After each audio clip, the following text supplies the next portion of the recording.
या मेळाव्यावर आपलं लक्ष असेलच. तुर्तास वळत पुढच्या बातमीकडे. आज उद्धव ठाकरेंची खासदार श्रीकांत शिंदेंच्या बालेकिल्ल्यात तोफ धडाडणार आहे.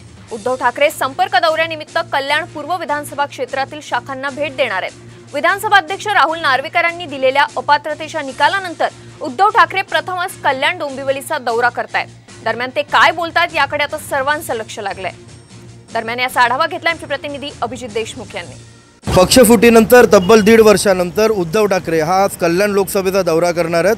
कल्याण लोकसभा ही मुख्यमंत्री एकनाथ शिंदे यांचे सुपुत्र श्रीकांत शिंदे हे कल्याण लोकसभा मतदारसंघाचे खासदार आहेत. त्यामुळे या दौऱ्याला एक विशेष महत्त्व, एक राजकीय महत्त्व प्राप्त झालेलं आहे. 2 दिवसांपूर्वीच अपात्रतेचा निकाल लागला आहे. त्यानंतर ठाकरे गटाचे कार्यकर्ते पदाधिकारी आक्रमक झालेत.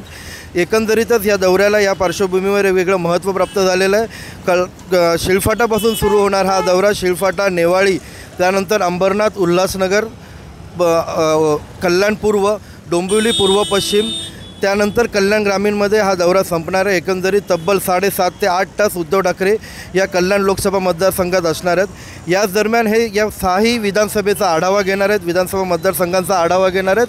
त्याचप्रमाणे शहर शाखांना भेटी देत कार्यकर्ते पदाधिकाऱ्यांना देखील हे उद्धव ठाकरे आज भेटणार आहेत. एकंदरीतच या दौऱ्याच्या पार्श्वभूमीवर ठाकरे गटाच्या कार्यकर्त्यांमध्ये एक उत्साहाचं वातावरण दिसून येतं. एकंदरीतच आजच्या ह्या दौऱ्यादरम्यान उद्धव ठाकरे कार्यकर्त्यांना काय संदेश देतात, काय कानमंत्र देतात हे पाहणं देखील आता तितकंच महत्त्वाचं ठरणार आहे. अभिजित देशमुख, साम टीव्ही, कल्याण.